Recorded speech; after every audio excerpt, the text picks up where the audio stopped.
October 1964. Buster Keaton makes his last trip. He is sick, and within a few months he will be dead. It has been 30 years since he last starred in a film worthy of his genius. To earn a living, he appears in commercials and TV shows.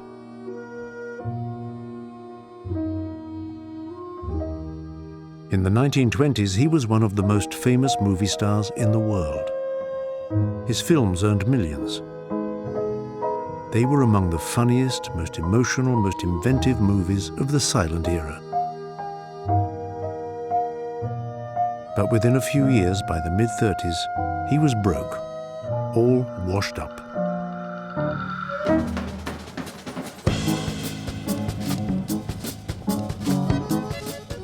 It's a story as old as American cinema itself. The artist up against the studio system. A filmmaker shackled by producers and crushed by the Hollywood machine. A man sinking into decay and alcohol. A once glorious star suffering an abrupt fall from grace.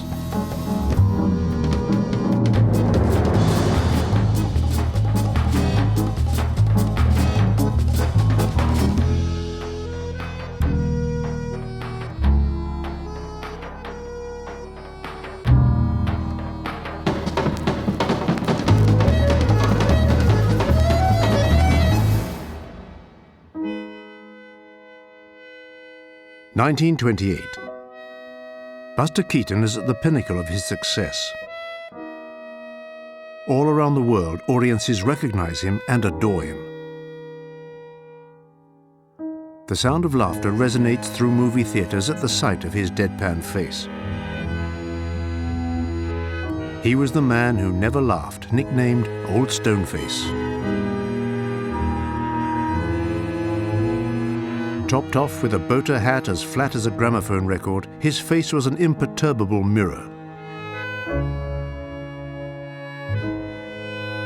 A mirror that reflects the emotions of cinema-goers. Keaton had a strange beauty, one that was both melancholic and irremediably odd. He could make audiences laugh and cry at the same time. He had no need to pull faces, as actors habitually did back then in the movies. All it took was a tiny shift in expression, a light in his big eyes, or the ghost of a frown.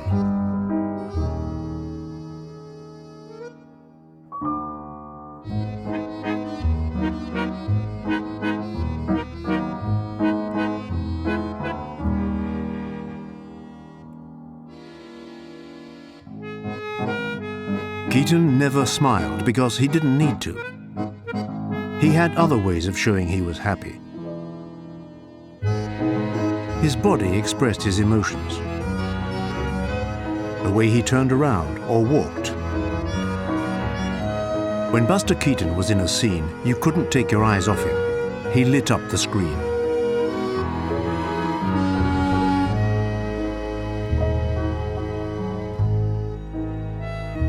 Buster Keaton was born on the stage. His parents were music hall performers, and from the age of 4, he was part of the show. Very soon, he became the most famous member of the troupe.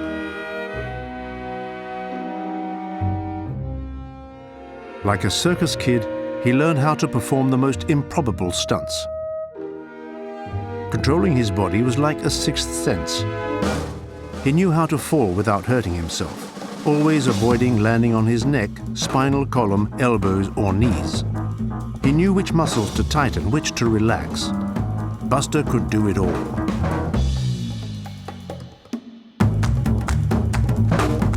He was a gymnast, acrobat, trapeze artist, dancer, and athlete rolled into one.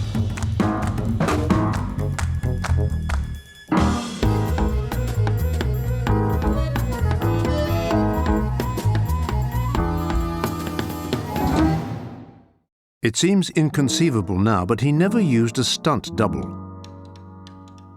As well as being an actor, he was the boldest stuntman in the history of cinema. Stuntman? No, the word fails to do him justice. Buster was a funambulist.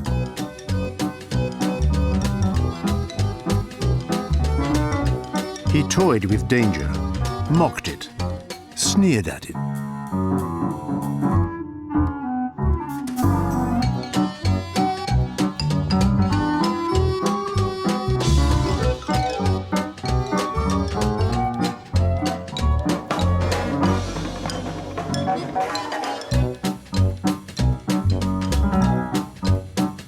When he was shooting a movie, Buster took horrifying yet perfectly calculated risks. Nothing scared him. His death-defying antics dazzled audiences.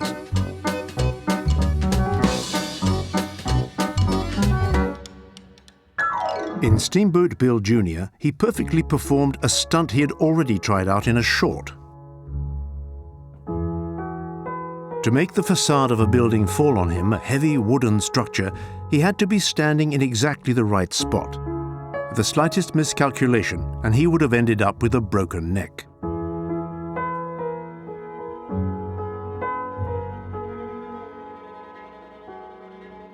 Buster was from another planet. He made the most difficult stunts seem stunningly simple.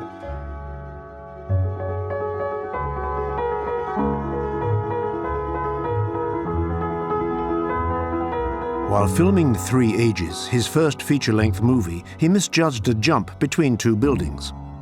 His injuries forced him off the set, and 3 days of filming were lost.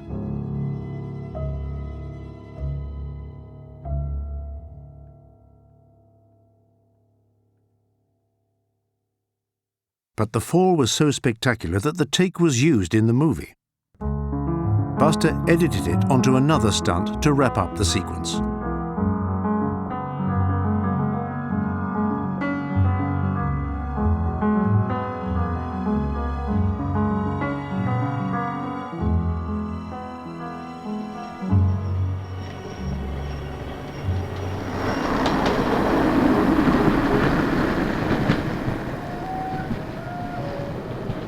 Well, my old man was an eccentric comic, and as soon as I could take care of myself at all on my feet, he'd just start doing gags with me, and especially kicking me clean across the stage or take me by the back of the neck and throw me.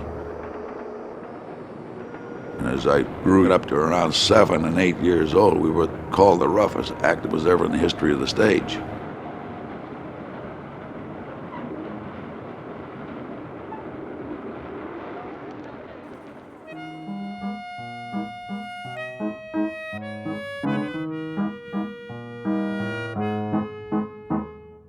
In spite of his incredible talent, Buster carried it all off with effortless elegance.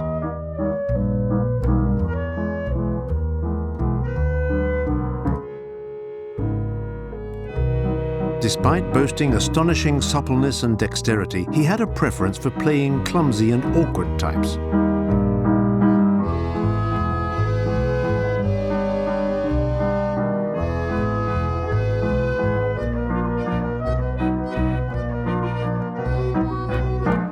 The man with the perfectly toned muscles invariably played the wimp.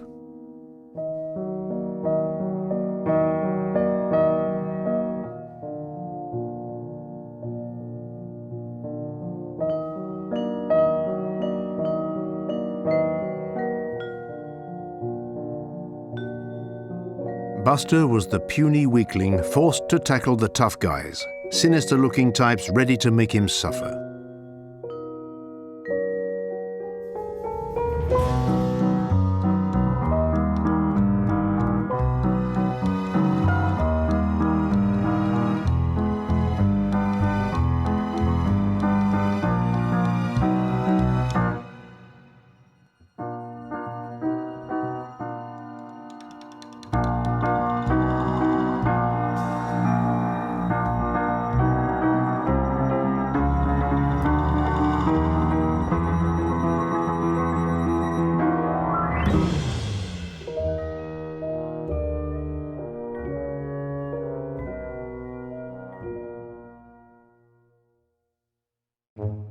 Artists are not always sound businessmen. And in the early 20s, Buster hooked up with a producer called Joe Skenk.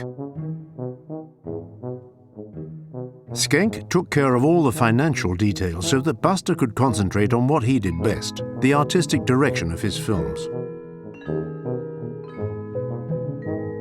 Their arrangement meant that Buster had complete creative control over his movies. He was the sole captain of the ship, accountable for his ongoing projects only as a courtesy.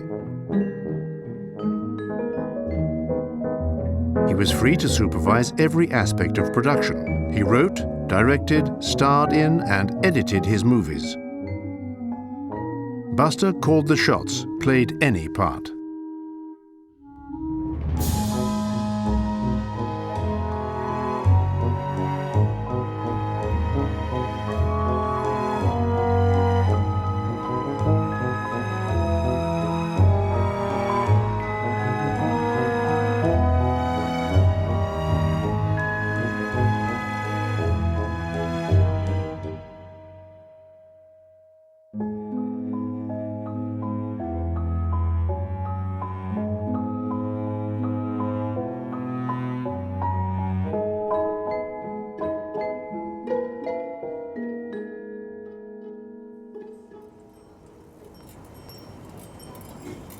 At Keaton's small studio, he surrounded himself with a band of faithful sidemen on whom he tested his ideas before shooting a movie.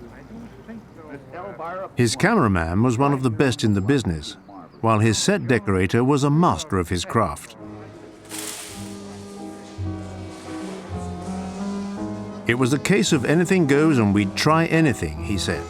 No humorless money man told us what to do. We alone decided what a movie needed to get a laugh out of the audience.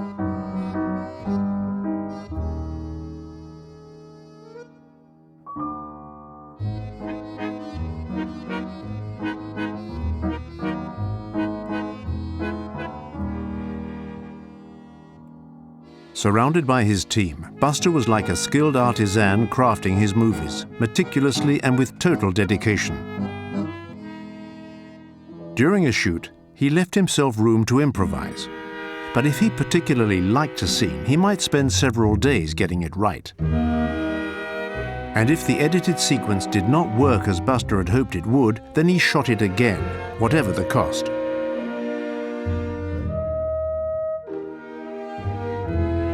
Thanks to his independence and artistic freedom, his talent was allowed to fully blossom.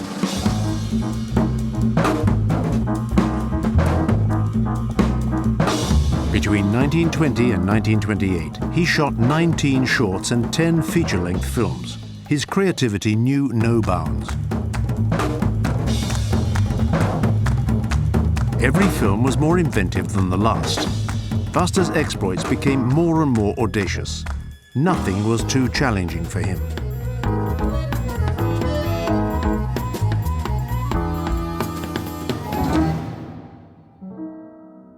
It turned out that the man who had almost never attended school was a born scientist. Had he not been a filmmaker, he would have wanted to be a civil engineer.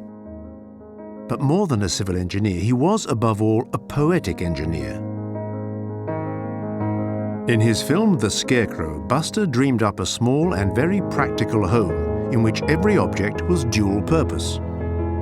The gramophone was also a gas cooker. The bed was a piano. And the table allowed a meal to be eaten without an inch of space wasted and everything within easy reach.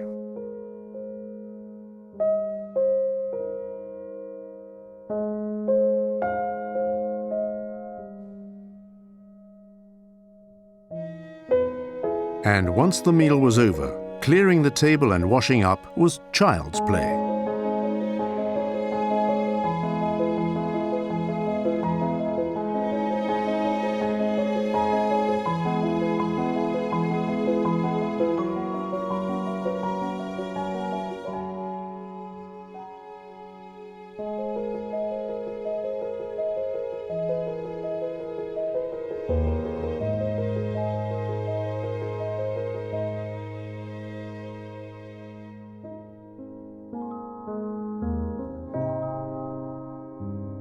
Buster also took a keen interest in film technology.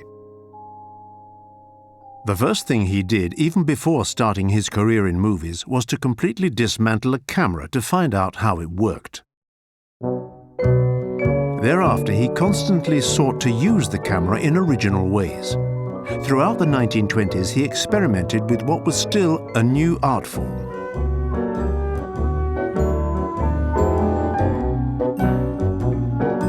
By seeing only his comic acting performances, it was easy for audiences to overlook his most important quality, his genius as a filmmaker. Buster's shots are all carefully and perfectly composed.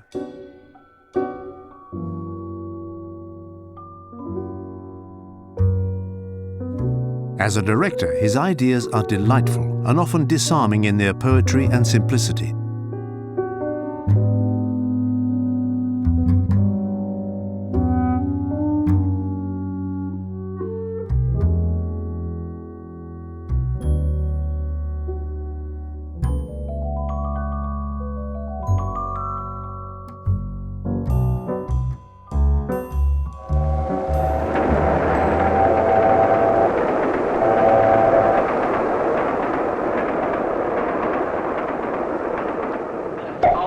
Fascinated by trains.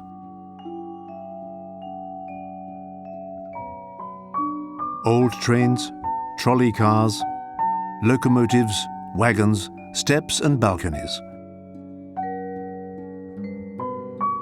It sometimes seemed as though making movies was just a big excuse for him to play with trains.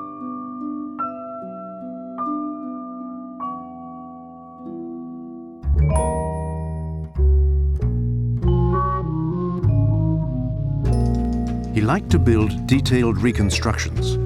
He ran after trains, caught them in mid-air, climbed over them, walked on them, straddled them, sat down on them, wherever he could, wherever he pleased. He took them to escape or to travel far from home, unless he got himself thrown off first.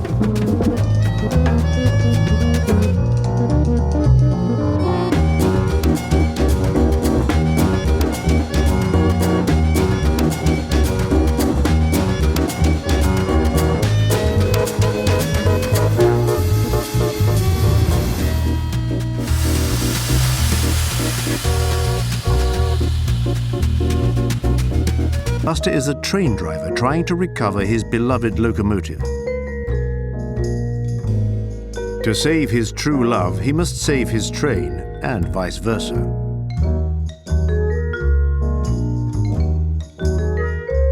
Using his acute sense of geometry, Keaton constructed his film in two almost perfectly symmetrical parts.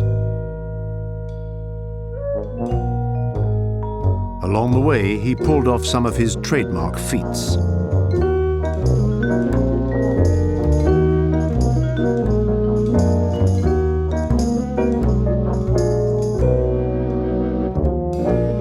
Everything is filmed on a moving train, and always without a stunt double.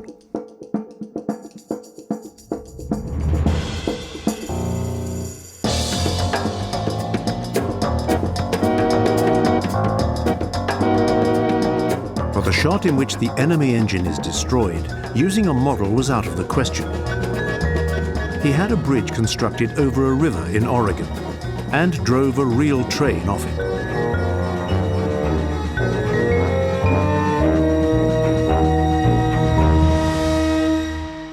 These few seconds of film cost $42,000 and are the most expensive in the history of silent film. The movie itself cost a total of $750,000, a huge budget in those days. The General is a masterpiece, but it ended up overshadowing other equally wonderful Buster Keaton movies. Sherlock Jr., The Navigator, Go West, Battling Butler. These films were hugely popular with cinema audiences.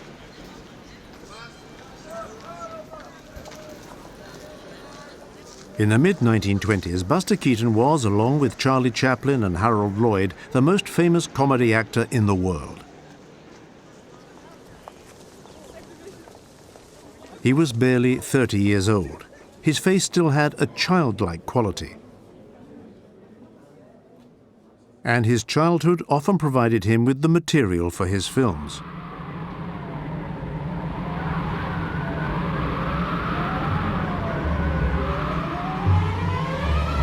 Buster used to tell a story of how, as a child, he was awakened by the roar of a whirlwind. At the window, he was sucked outside, thrown into the road and carried away by the wind, his small body flung about like a leaf. He was eventually rescued, but he had had a narrow escape. Many years later, as a filmmaker, he recreated it in an astonishing sequence. To recreate the potency of a cyclone, Buster set up aircraft engines on the set. Then, as the camera filmed him, he danced with the wind.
In his movies, when Buster wanted to attract a girl, he never did so by flexing his muscles or by showing off. Rather, he used infinite tenderness, the romanticism of the eternal lover.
In real life, Buster married Natalie Talmadge.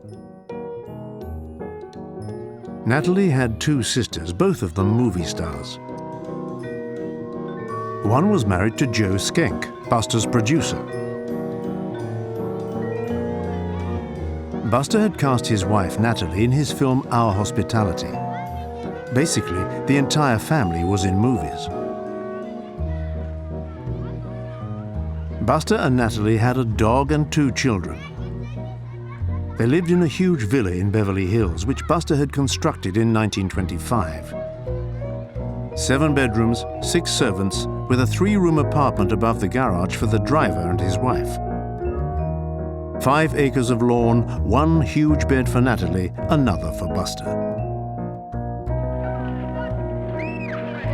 In his spacious home, Buster even set aside a room in which to edit his films. Natalie organized the most popular costume parties in Hollywood. All the big movie stars and film producers flocked to them. Their lifestyle was most unlike Keaton. But as a former child performer who grew up on the road, he denied himself nothing. Nice cars, luxurious clothes, sports equipment.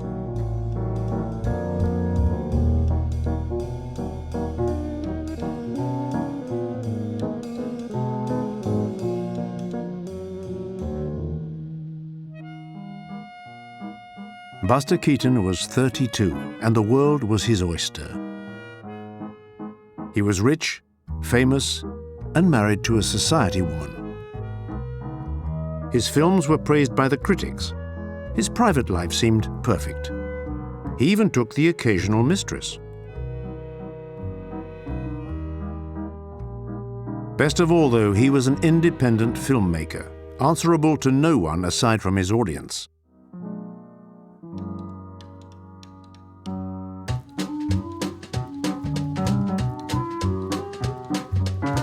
Buster had everything a man could wish for. What more could he want? Bigger movies, more money, more success? What exactly was Buster Keaton running after?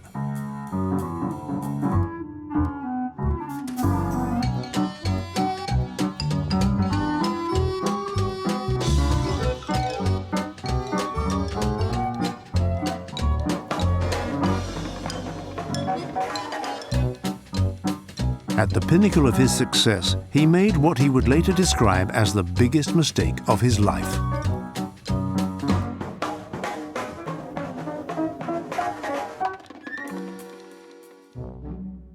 In 1928, Joe Schenck, Buster's brother-in-law and producer, gave him the worst possible advice, urging him to sign for the rapidly expanding MGM Hollywood studios. Buster was instinctively against the move. He feared he would become swamped in such a huge structure. But Schenck insisted, as though pushing Buster's head into the noose. Buster turned to his friend Charlie Chaplin for advice. Chaplin told him, "Don't do it.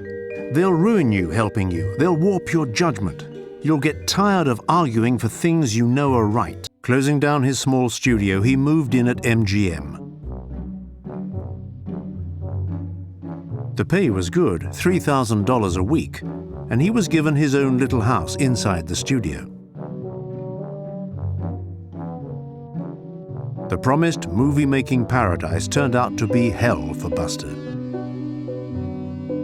In return, he had unwittingly given up his most precious asset, his artistic independence.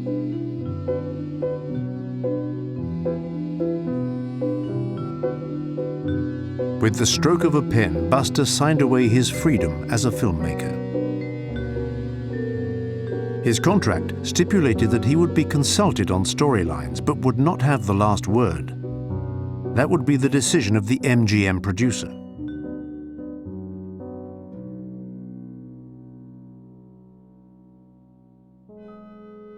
"18 press attachés employed full-time to publicize their films.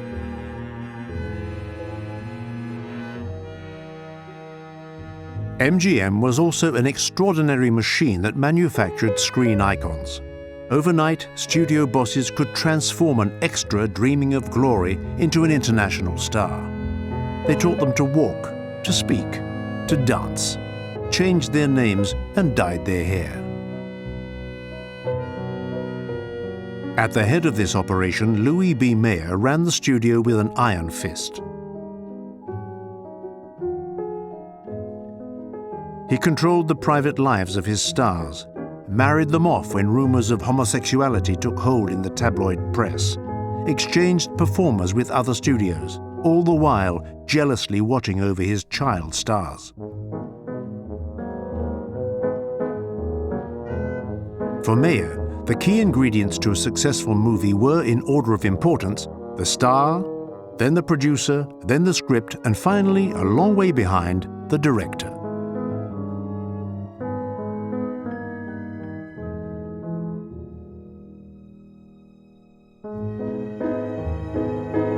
In the middle of all this bustle, Buster was just one more star among so many others. Just another product promoted by the studio's publicity department, alongside a host of others.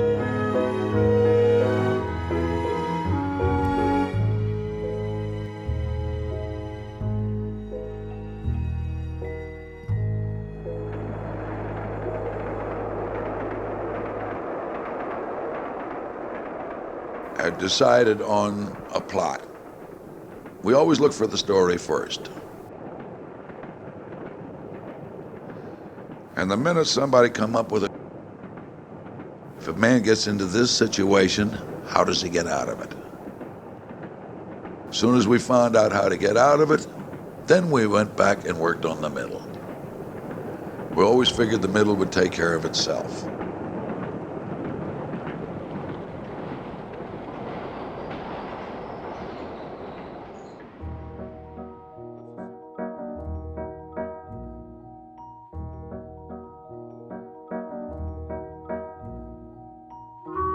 Right from the outset, Buster saw his working methods undermined at MGM. Little by little, his small band of loyal supporters were taken away from him. Instead, he was given new technicians to work with, studio employees whose first priority was to satisfy the boss and immediate superior.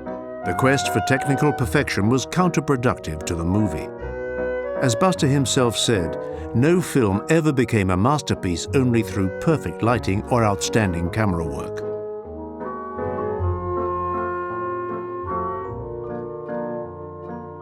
Worse still, MGM demanded that Keaton write a script, something he had never done before.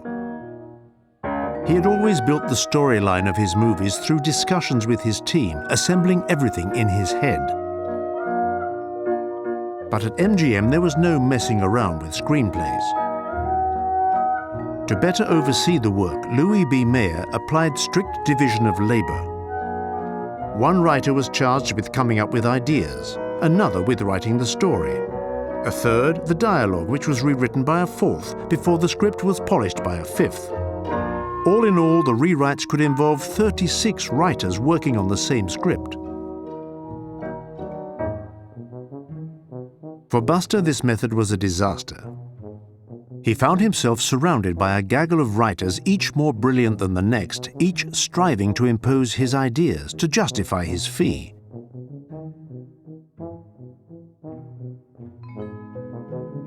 Suddenly, everybody was involved in his job, including administrators and producers.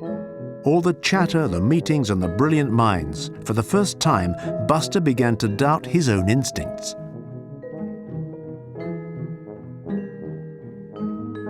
The man who liked to improvise on set now found himself forced to stick to a script. Before long, he wouldn't even be allowed to do his own stunts, which were probably deemed too risky by the insurance company.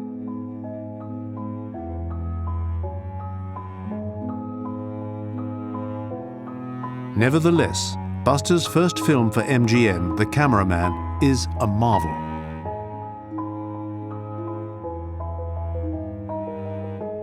In no small part because Buster managed to ditch the studio screenplay, using the circumstances that arose on set as an excuse. While shooting scenes in New York, Buster was recognized by passers-by. A crowd of onlookers gathered, making it impossible for the film to be shot as required. The scene was recorded by an amateur cameraman.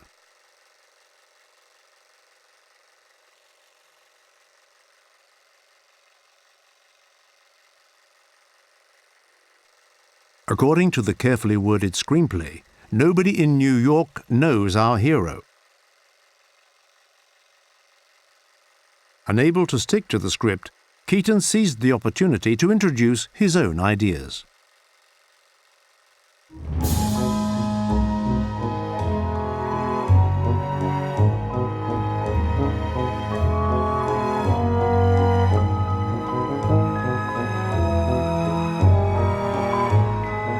MGM would not be fooled twice, and while Buster's second MGM feature, Spite Marriage, has its moments, it's no match for his best work.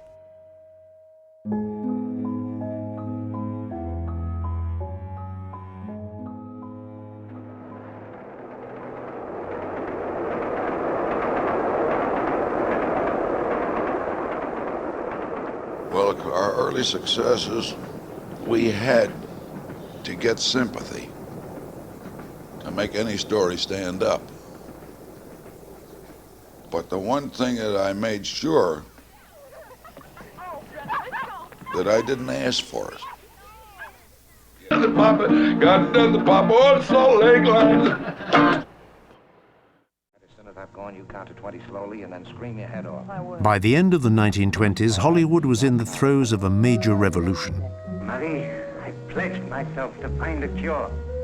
I can't stop now. Buster Keaton had nothing against talkies. I'm not afraid of being... On the contrary, he had ideas about how to use sound in his films. I'm not afraid. In 1929, he even asked MGM to shoot his film Spite Marriage with dialogue.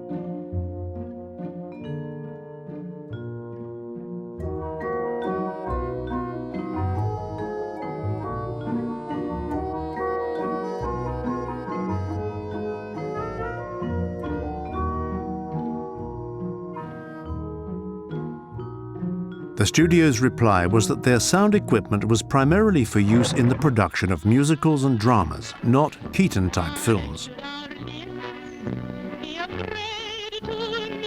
When the studio finally cast him in a talkie, it was to make him sing in a ridiculous costume.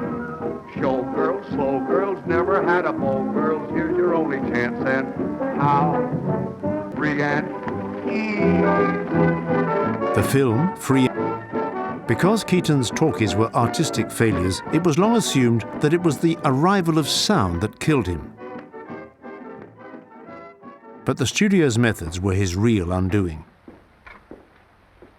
A short from 1934 entitled Alley Oop showed that he could use dialogue in a very inventive way.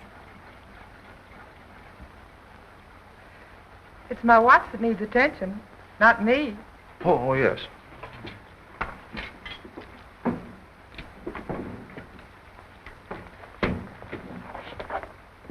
Name, please.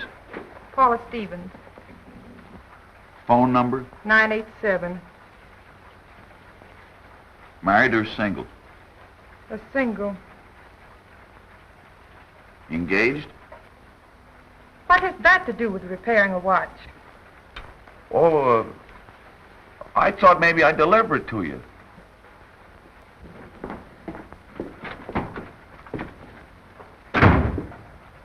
MGM clearly wasn't for him. He found himself very much alone, working in a system that was over his head.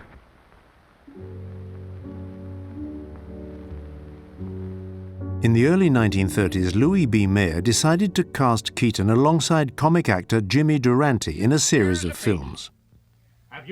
It was as though Buster was no longer considered heavyweight enough to carry a film on his own, as though the brilliant soloist suddenly needed help. It's persecution. That's what it is. Unadulterated persecution. And let me Jimmy Durante, with his machine gun delivery and outlandish style, was the polar opposite of Buster.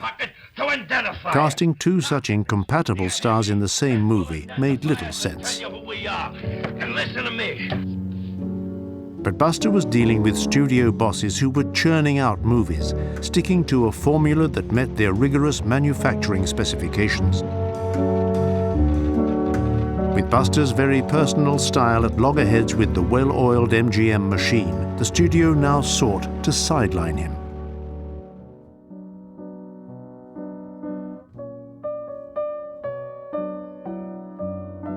Making movies is exhausting enough, but banging your head against a wall when you know you're right makes it even more so. In the end, Buster gave up. One can imagine the frustration, anger, and suffering of a filmmaker stripped of his freedom.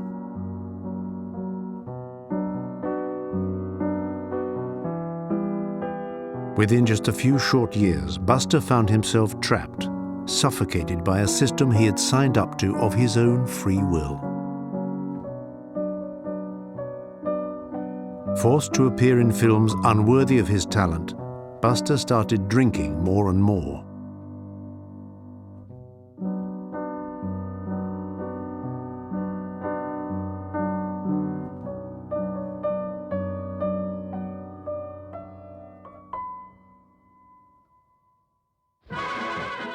On the set of the movie embarrassingly titled What, No Beer?, he was drinking so much that he went missing for a day during shooting.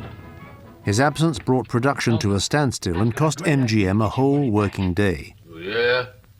In one scene in the film, you can hear the alcohol in his voice. You mean near beer? That's it. Near beer. No. But that was not all. Shortly afterwards, Buster openly defied MGM czar Louis B. Mayer himself. Mayer often demanded that his stars appear in promotional films. Keaton, weary of these staged assignations, refused to play ball.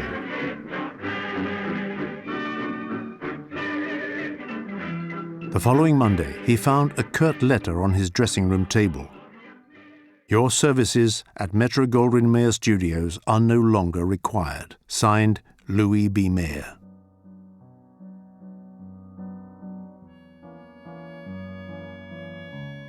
Humiliated, Buster swore that he would never set foot in MGM again.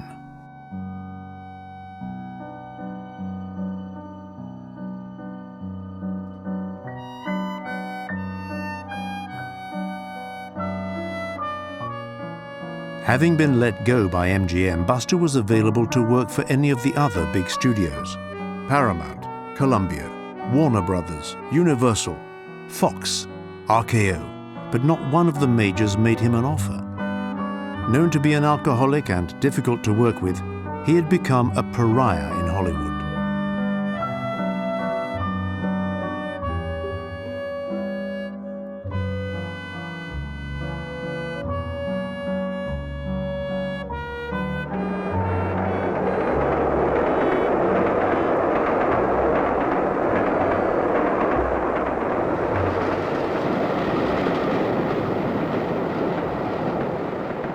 When I was 6 months old, we're in a small hotel.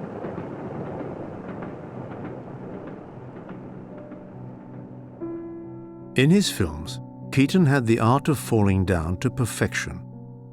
Since childhood, he fell as naturally as he breathed. But this particular fall would prove to be a difficult one to get up from.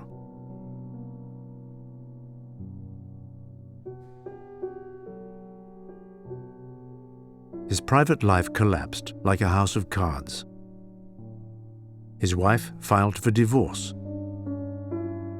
Buster lost everything: his sumptuous home in Beverly Hills, his beautiful cars, his fortune.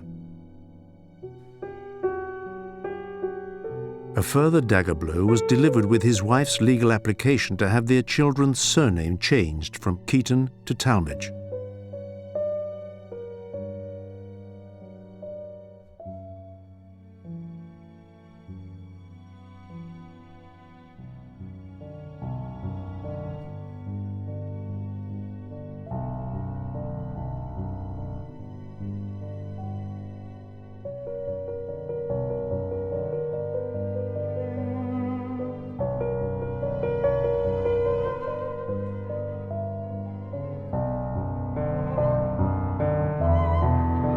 Keaton was drinking so much that he ended up suffering from delirium tremens. In his fevered nightmares, driven mad by his cravings, he apparently saw himself attacked by rodents and insects.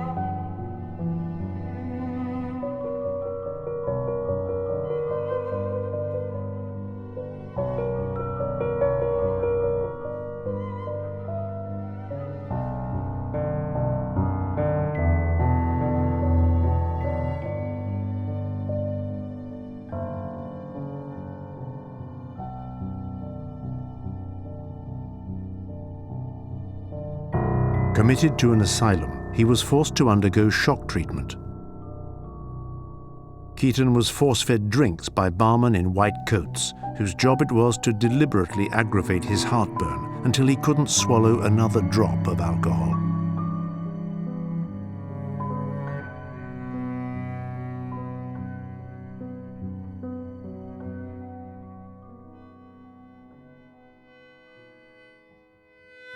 To earn a living, Buster took any work he could, appearing in low-budget shorts.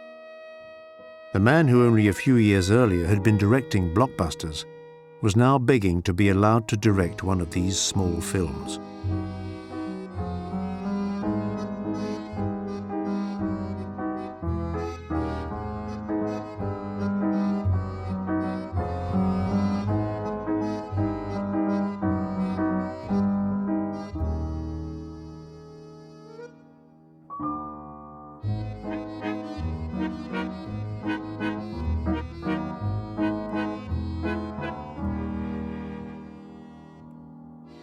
Buster Keaton was barely 40 years old. In just a few years, he went from being a worldwide star to a washed-up artist with no future. How did it come to this for such a giant of the movie industry? Hollywood is an ogre that devours its own children. In one final ironic twist, Buster ended up seeking a return to MGM. Not as a director, much less a star actor.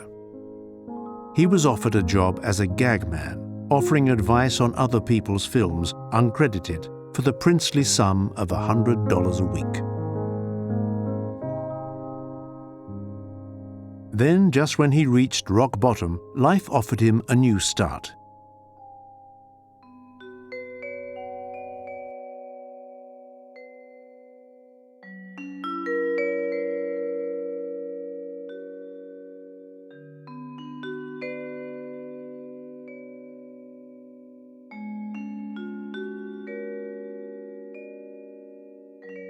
In 1940, Buster fell in love with an MGM dancer.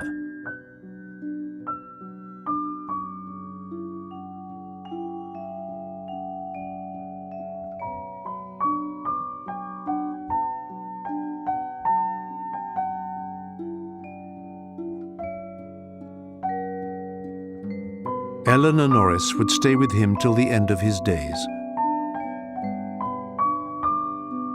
With her help, he emerged from a long nightmare, like a drowned man coming up for air. Buster Keaton had regained his footing. In the ensuing 25 years, Keaton carried on working, taking supporting roles in movies, appearing in television serials and in commercials that reused the gags from his films as a way of reviving the magic of his youth.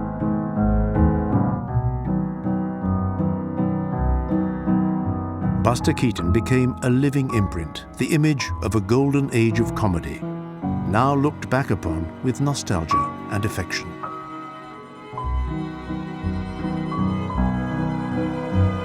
The remorseless old beast of Hollywood paid him one final tribute. In 1960, Keaton was given an honorary Oscar, like a medal awarded to a general who is being stood down once and for all. Footage of the presentation has been lost. His films, meanwhile, preserved on fragile and highly inflammable spools, were in danger of disappearing altogether. Fortunately, thanks to a collector, the masterpieces of Buster Keaton have been transferred to more durable media. Some of them, of which no known copy remained, were found in a secret chamber behind the editing room of his former home. His re-released films found a new audience. At last, his genius lived again.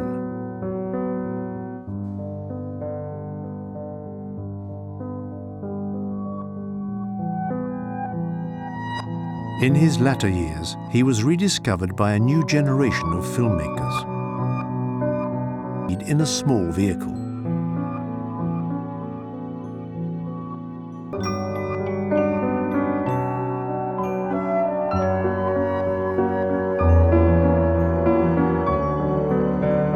Killed off artistically 30 years earlier, his films will live on forever.